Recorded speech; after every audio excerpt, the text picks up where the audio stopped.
Bismillahirrahmanirrahim. Assalamualaikum warahmatullahi wabarakatuh. Waalaikumsalam warahmatullahi wabarakatuh.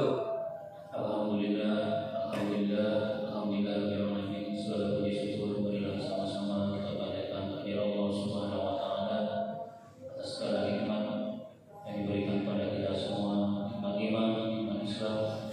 Dan alhamdulillah pagi ini kita masih diberi kesempatan untuk melaksanakan sholat subuh berjamaah dan nanti dilanjutkan dengan pembacaan Al-Quran dan hadis.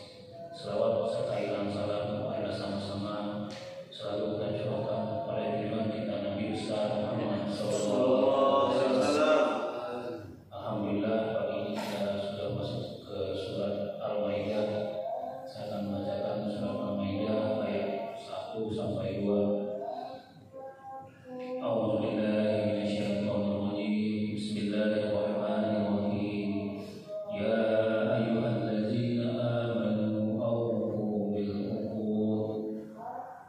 Uhillat lakum bahimatul an'ami illa ma yu'la 'alaikum ghayra muhillis saydi wa antum hurum. Innallaha yahkumu ma yurid. Ya ayyuhallazina amanu la tuhillu sya'airallahi wa la ash-shahrul harama walal hadiya walal khalaila wala amrina al-baital harama yabtaguna fadlan min rabbihim wa ridwana.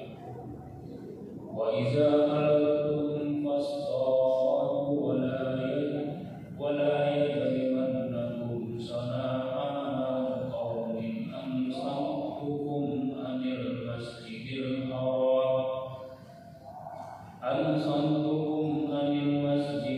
haram an ta'tadu watta'awanu 'alal birri wattaqwa wa la ta'awanu 'alal ismi wal 'udwan wattaqullaha innallaha shadidul 'iqab. Sadaqallahul 'azim. Artinya, hai orang-orang yang beriman, penuhilah akad-akad itu, dihalalkan bagimu binatang-binatang ternak kecuali yang akan dibacakan kepadamu. Yang demikian itu dengan tidak menghalalkan berburu ketika kamu sedang mengerjakan haji. Sesungguhnya Allah menetapkan hukum-hukum yang dikehendakinya. Hai orang-orang yang beriman, janganlah kamu melanggar syiar-syiar Allah dan jangan melanggar kehormatan bulan-bulan haram. Jangan mengganggu binatang-binatang hadiah dan binatang-binatang qalaib, dan jangan pula mengganggu orang-orang yang mengunjungi Baitullah sedang mereka mencari karunia dan keridhaan dari Rabb-nya. Dan apabila kamu telah menyelesaikan ibadah haji, maka bolehlah berburu. Dan janganlah sekali-sekali kebencianmu kepada suatu kaum karena mereka menghalang-halangi kamu dari Masjidil Haram, mendorong kamu berbuat anehnya kepada mereka. Dan tolong-tolonglah kamu dalam mengerjakan kebajikan dan takwa, dan jangan tolong-tolong dalam berbuat dosa dan pelanggaran. Dan bertakwalah kamu kepada Allah, sungguhnya Allah amat berat siksanya. Maha benar Allah dengan segala firman-Nya. Penjelasan Ibnu Abi Hitam mengatakan dari Az-Zuhri, dia berkata, apabila Allah berfirman, ya ayyuhallazina amanu, hai orang-orang yang beriman, kerjakanlah oleh kalian, maka Nabi sallallahu alaihi wasallam termasuk dari mereka. Mengenai firman-Nya, aufu bil uqud, penuhilah akad-akad itu. Ibnu Abbas, Mujahid dan beberapa ulama lain yang mengatakan yang dimaksud dengan akad adalah perjanjian. Ibnu Jarir juga menceritakan adanya ijma tentang hal itu. Dia mengatakan perjanjian adalah apa yang mereka sepakati berupa sumpah atau yang lainnya. Tentang firman Allah Subhanahu wa taala, ya ayyuhallazina amanu aufu bil uqud, hai orang-orang yang beriman, penuhilah akad-akad itu. Ali bin Abi Thalib mengatakan dari Ibnu Abbas, dia berkata, yang dimaksud dengan perjanjian tersebut adalah segala yang dihalalkan dan diharamkan Allah, yang difardukan dan apa yang ditetapkan Allah di dalam Al-Quran secara keseluruhan. Oleh karena itu, janganlah kalian mengkhianati dan melanggarnya. Lalu Allah mempertegas hal itu pada ayat yang lain. Ya wallazina yanquduna ahdallahi min ba'di mi'athi wa yaqta'una ma amara Allah bihi ay yusalla ila qawlihi su'uda.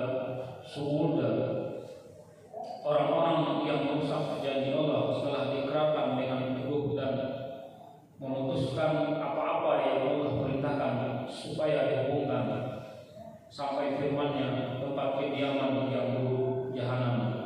Al-A'raf ayat 25. Sebagian ulama yang berpendapat bahwa tidak ada hak khiyar, hak pilih di dalam jual beli, menjadikan ayat tersebut sebagai dalil.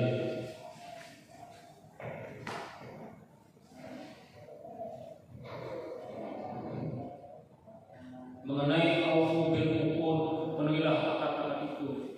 Ibnu Abbas mengatakan, hal ini menunjukkan keharusan berpegang dan menepati janji, dan hal ini menuntut dihilangkan hak pilih dalam jual beli. Demikianlah maksud pendapat Abu Hanifah dan Malik. Namun pendapat tersebut bertentangan dengan pendapat Syafi'i, Ahmad dan jumhur ulama. Yang menjadi dalil dalam hal ini adalah hadis yang ditegaskan dalam As-Sahih dari Ibnu Umar. Dia bercerita, Rasulullah SAW bersabda, yang artinya penjual dan pembeli mempunyai hak khiyar, hak memilih untuk jadi atau membatalkan selama keduanya belum berpisah. Sedangkan dalam lapas lain menurut riwayat Al-Bukhari adalah sebagai berikut: jika dua orang melakukan transaksi jual beli, masing-masing dari keduanya mempunyai hak pilih selama keduanya belum berpisah. Hal itu jelas sekali dalam menetapkan adanya hak pilih dalam jual beli, sebagaimana kelanjutan bagi perjanjian jual beli. Dalam hal ini tidak menafikan keharusan berpegang teguh pada perjanjian. Justru menurut saya hal itu merupakan konsekuensi dari perjanjian tersebut. Dengan demikian, berpegang teguh pada perjanjian merupakan bagian dari kesempurnaan pemenuhan janji. Firman-Nya, uhilat lakum bahimatul an'am, dihalalkan bagimu binatang ternak, yaitu unta, sapi dan kambing. Demikian yang dikatakan Abul Hasan Qatadah dan beberapa ulama lainnya. Ibnu Jarir mengatakan, demikianlah pula halnya menurut bangsa Arab. Ibnu Umar dan Ibnu Abbas serta beberapa ulama juga telah menggunakan ayat tersebut sebagai dalil yang membolehkan memakan jenis binatang yang sudah mati, yang membolehkan memakan janin binatang yang sudah mati dalam perut induknya jika induknya itu disembelih. Dan mengenai hal itu telah ditegaskan dalam sebuah hadis dalam kitab Sunan yang diriwayatkan oleh Abu Daud, At-Tirmidzi dan Ibnu Majah dari Abu Sa'id. Dia berkata, kami bertanya, ya Rasulullah, kami menyembelih unta betina dan juga menyembelih sapi atau kambing, lantas di dalam perutnya terdapat janin anaknya, apakah kami harus membuangnya atau kami boleh memakannya? Maka beliau menjawab, jika kalian mau, makanlah janin tersebut, karena penyembelihannya, kehalalannya terletak pada penyembelihan hidungnya. Imam At-Tirmidzi mengatakan hadis itu hasan. Firman-Nya, illa ma yudla alaikum, kecuali yang akan dibacakan kepadamu, maksudnya kecuali apa yang diberitahukan kepada kalian berupa pengharaman sebagai binatang tersebut dalam beberapa kondisi atau keadaan tertentu. Firman-Nya, ghaira muhillis saidi wa antum hurum, yang demikian itu dengan tidak menghalalkan berburu ketika kamu sedang mengerjakan haji. Sebagian ulama menerangkan kata ghaira adalah mansukh karena ia bukan sebagai hal yang menerangkan keadaan. Yang dimaksud dengan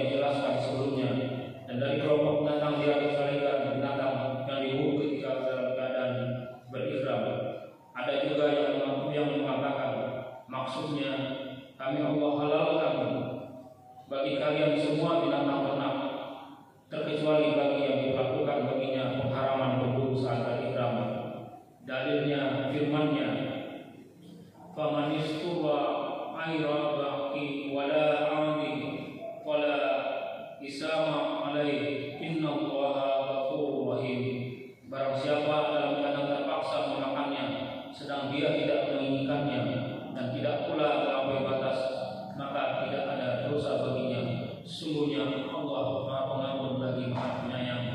Al-Baqarah ayat 173.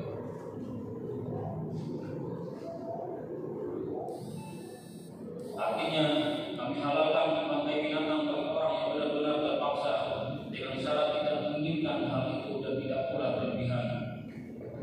Demikian halnya di sini, sebagaimana kami telah halalkan semua binatang ternak dalam segala keadaan. Lalu mereka diharamkan berburu ketika sedang berihram, karena Allah telah menetapkan hal itu dan Dia Maha Bijaksana dalam segala perintah dan larangannya. Oleh karena itu, Allah Subhanahu wa taala berfirman, "Innallaha yahkumu ma yurid." Sesungguhnya Allah menetapkan hukum-hukum menurut yang dikehendakinya. Kemudian Allah Subhanahu wa taala berfirman, "Ya ayyuhallazina amanu la tuhillu sya'airallah." Hai orang-orang yang beriman, janganlah kamu melanggar syariat Allah. Ibnu Abbas berkata, yang dimaksudkan dengan hal itu adalah manasik haji. Ada juga yang berpendapat yang dimaksud dengan syariat Allah adalah semua yang diharamkannya. Maknanya, janganlah kalian menghalalkan semua yang diharamkan Allah Subhanahu wa taala. Oleh karena itu, Dia berfirman, wala safra haram, dan jangan melanggar kehormatan bulan-bulan haram. Yang dimaksud dengan hal itu adalah memberikan kehormatan dan mengakui keagungannya serta meninggalkan semua yang dilarang Allah. Firman-Nya, walal haqya walal qalaqi, dan jangan mengganggu binatang-binatang hayu dan binatang-binatang qalaqi. Maksudnya jangan sampai kalian tidak berkurban di Baitul Haram, karena dalam berkurban itu terdapat nilai pengagungan terhadap syiar-syiar Allah. Jangan sampai pula kalian tidak mengikatkan tali pada lehernya, termasuk membedakan dengan hewan lainnya. Selain untuk diketahui bahwa hewan kurban tersebut adalah dari bawah Ka'bah, sehingga ia terhindar dari gangguan orang yang hendak mencelakainya, dan supaya orang yang melihatnya akan bergerak hatinya untuk berkurban juga, karena sesungguhnya orang yang menyuruh untuk berkurban akan mendapat pahala seperti pahala yang mengikutinya tanpa dikurangi sedikit pun. Oleh karena itu, ketika menunaikan ibadah haji, Nabi SAW menginap di Dzulhulaifah, yaitu di lembah Al-Aqiq. Maka pada pagi harinya beliau mendatangi, menggilir ke-9 istrinya. Kemudian beliau mandi dan memakai wangi-wangian, lalu mengerjakan sholat 2 rakaat, dan setelah itu beliau menandai hewan kurbannya dan memberikan kalung pada lehernya. Selanjutnya beliau memulai mengerjakan ibadah haji dan umrah. Hewan kurban beliau adalah unta sejumlah 60 ekor lebih yang berbadan paling kurus dan berwarna paling indah, sebagaimana firman-Nya, zalika wa man yu'azim sya'airallahi fa innaha min taqwal qulub. Demikianlah perintah Allah, dan barang siapa mengagungkan syiar-syiar Allah, maka sesungguhnya itu timbul dari ketakwaan hati.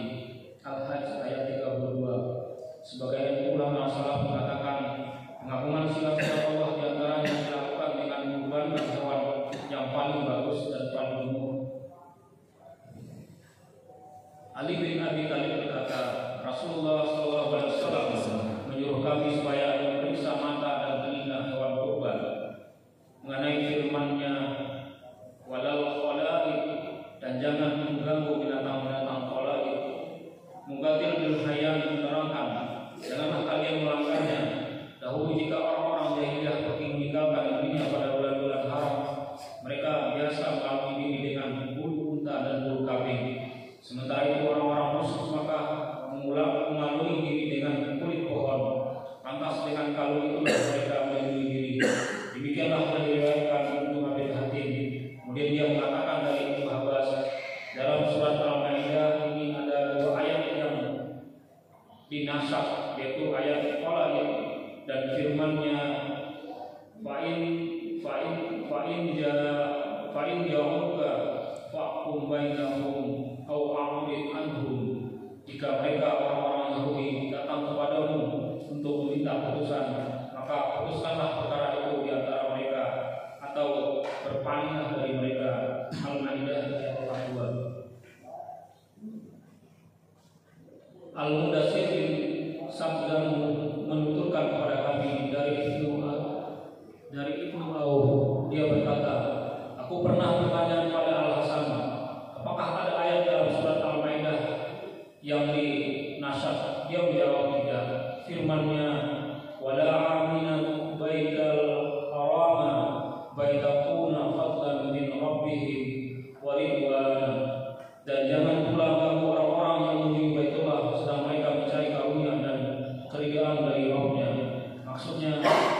kalian membolehkan penyerangan terhadap orang-orang yang hendak menuju ke Baitullah, yaitu satu tempat di mana orang yang memasukinya akan menjadi aman. Demikian pula orang-orang yang hendak datang ke Baitullah dengan tujuan untuk mencari karunia Allah dan keridhaannya, maka janganlah kalian merintangi dan menghalang-halangi mereka. Mengenai firman-Nya, yaquna fadla min rabbihim, mereka mencari karunia dari Rabb-Nya. Mujahid, Atta, Abu Aliyah, Muharib bin Abdullah bin Ubaid bin Uman, Rabi bin Anas, Muqatil bin Hayyan, Qatadah dan beberapa ulama lainnya berkata, yang dimaksudkan dengan hal itu adalah perniagaan. Penafsiran yang demikian itu adalah sama seperti yang dikemukakan dalam pembahasan firman-Nya, laisa 'alaikum junahu an tabtaghu fadlan min rabbikum, tidak ada dosa bagimu untuk mencari karunia rezeki dari perniagaan dari Rabb-Nya. Al-Baqarah 198. Mengenai firman-Nya, waridwana, dan keridhaan dari Rabb-Nya, Ibnu Abbas berkata, mereka mencari keridhaan Allah melalui ibadah haji yang mereka kerjakan. Ikrimah, As-Suddi, dan Ibnu Jarir menyebutkan, ayat ini turun berkenaan dengan Al-Hutam bin Hindi Al-Basri. Al-Hutam pernah menyerang ternak milik orang-orang Madinah, dan di tahun berikutnya dia berniat untuk mengerjakan umrah ke Baitullah. Kemudian sebagian sahabat bermaksud menghalangi jalan yang menuju ke Baitullah. Akan tetapi Allah Subhanahu wa taala menurunkan firman-Nya, wala amina baital haram yabtaquna fadlan min rabbihim wa rizwana, dan jangan pula mengganggu orang-orang yang menuju Baitullah sedang mereka mencari karunia dan keridhaan dari Rabb-Nya. Ibnu Jarir mengisahkan tentang adanya ijma bahwa orang musyrik boleh dibunuh jika dia tidak mempunyai perlindungan, meski dia mendatangi Baitullah atau Baitul Maqdis, dan hukum ini telah dimaksud dihapuskan dari mereka. Walam. Adapun orang yang mendatangi Baitullah dengan maksud berbuat kemungkaran dan kemusyrikan serta kekufuran di sana, maka dia tidak diperbolehkan mendatanginya. Tentang hal itu Allah berfirman, ya ayyuhallazina amanu innama musyrikuna najaisun fala yaqrabul masjidal haram ya'da'a bihim hadza. Hai orang-orang yang beriman, semuanya orang-orang musyrik itu najis, maka janganlah mereka mendekati Masjidil Haram sesudah tahun ini.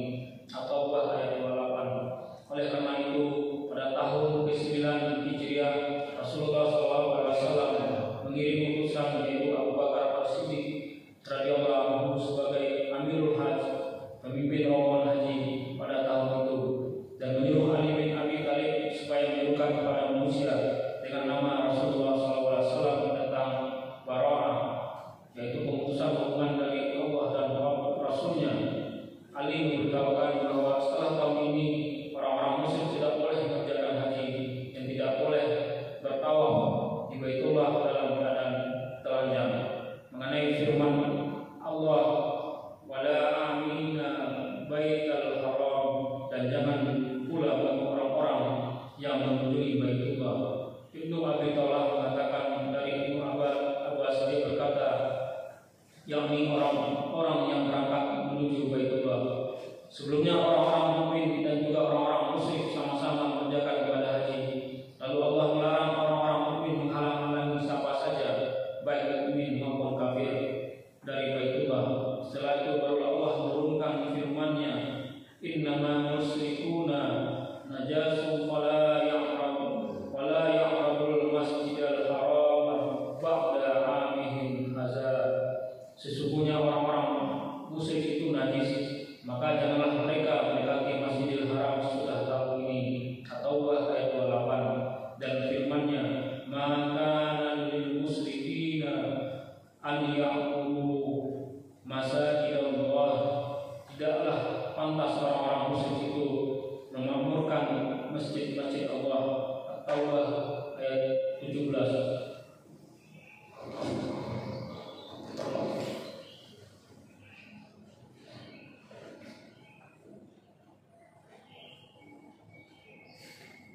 Innama ya'muru masajidallahi man amana billahi wal yawmil akhir.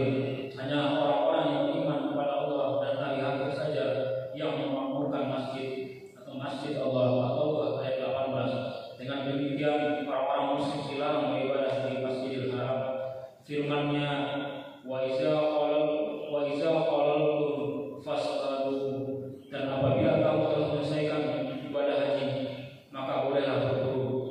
Maksudnya ialah jika telah usai menjalankan ihram dan bertahalul maka Allah membolehkan bagi kalian berburu, yang mana hal itu sebelumnya adalah haram bagi kalian ketika kalian sedang menjalankan ihram.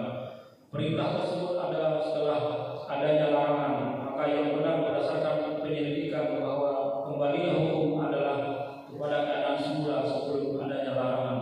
Jika hukum itu bersifat wajib, maka dia kembali menjadi wajib. Jika bersifat sunnah, dia kembali menjadi sunnah. Dan jika bersifat mubah, dia kembali menjadi mubah. Ulama yang berpendapat bahwa mubah itu akan kembali menjadi wajib berarti bertolak belakang dengan banyak ayat Al-Quran. Adapun ulama yang berpendapat bahwa ia kembali menjadi mubah, maka ini dapat dibantah oleh ayat-ayat lain.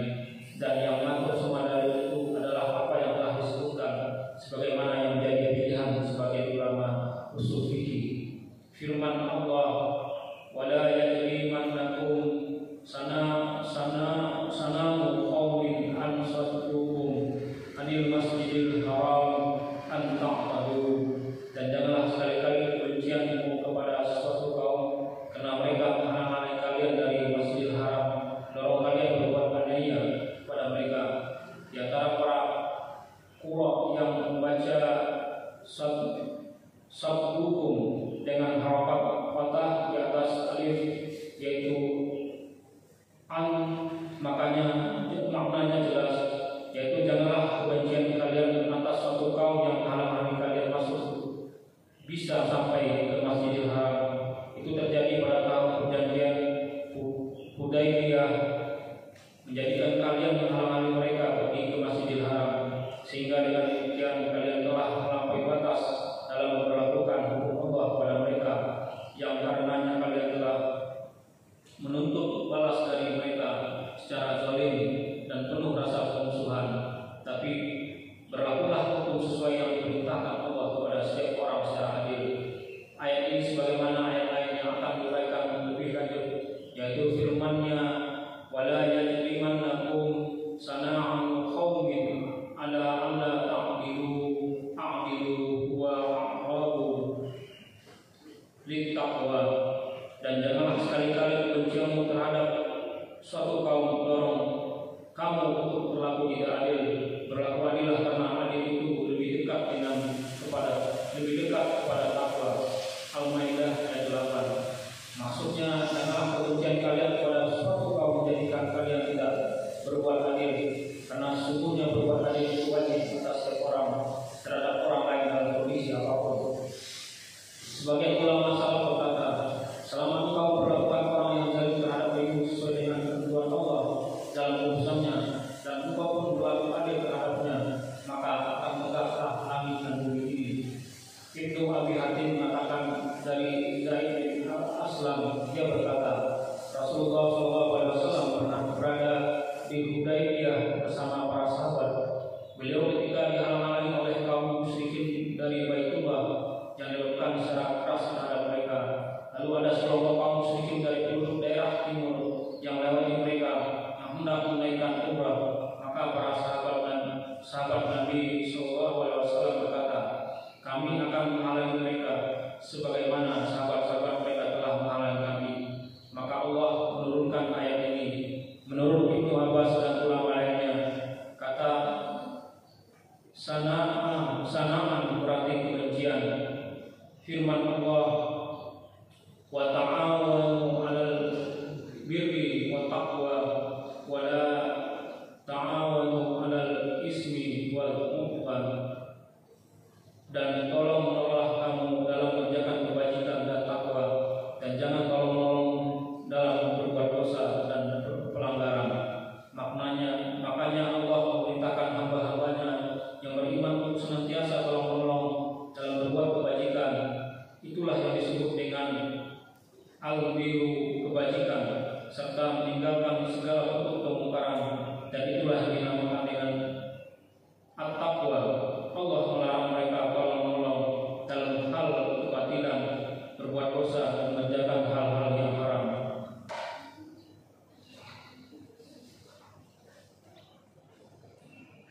Ibnu Jarir berkata, al-ithmu atau dosa berarti meninggalkan apa yang oleh Allah perintahkan untuk mengerjakan, sedangkan al-udwan permusuhan berarti melanggar apa yang telah ditetapkan Allah dalam urusan agama dan melanggar apa yang telah diwajibkannya kepada kalian dan kepada orang lain.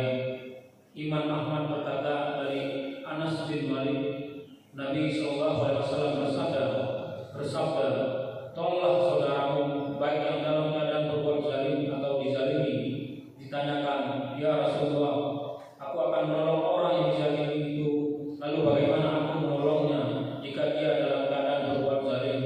Beliau SAW menjawab, menghindarkan dan melarangnya dari kezaliman, itulah bentuk pertolongan baginya. Hadis dengan lafaz yang serupa dengan ini juga diriwayatkan oleh Al-Bukhari dari Husain secara sendirian, sedangkan Imam Muslim meriwayatkan dari Anas.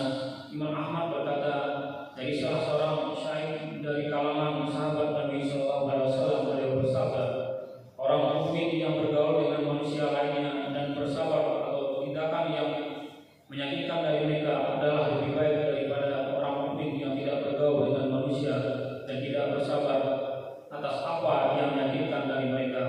Hadis ini diriwayatkan oleh At-Tirmidzi dari hadis Subah dan Ibnu Majah melalui jalan atau jalur periwayatan Ishaq bin Yusuf, dan keduanya meriwayatkan dari Al-Amasi. Sehubungan dengan hal itu, penulis Ibnu Katsir katakan bahwa di dalam hadis sahih disebutkan, barang siapa yang menyuruh kepada petunjuk, maka baginya pahala seperti pahala yang diterima oleh orang yang mengikutinya sampai hari kiamat, tanpa mengurangi pahala mereka orang-orang yang mengikuti petunjuk itu sedikit pun. Barang siapa menyuruh kepada kesesatan, maka baginya dosa seperti dosa yang dilakukan oleh orang yang mengikutinya sampai hari kiamat, dan hal itu tidak mengurangi sedikit pun dari dosa-dosa mereka orang-orang yang mengikutinya. Alhamdulillah, bacaan surat Al-Maidah ayat 1 dan 2 telah dibacakan. Yang akan dilanjutkan dengan bacaan hadis. Hadis masih terkait dengan bab nafkah pada keluarga. Hadis keempat dari Sa'ad bin Abu Waqqas meriwayatkan di dalam hadisnya yang panjang yang telah kami uraikan di depan pada permulaan kitab, tepatnya dalam bab niat, bahwa Rasulullah SAW bersabda kepada Sa'ad, sesungguhnya ada suatu nafkah yang engkau berikan dengan niat untuk mendapatkan ridha Allah, melainkan engkau pasti akan mendapatkan pahalanya, sekalipun makanan yang engkau berikan ke dalam mulut istrimu. Penjelasan hadis ini terdapat pesan bahwa segala sesuatu yang dimaksudkan mencari ridha Allah, maka pelakunya akan diberi pahala meskipun melakukan cemburu itu.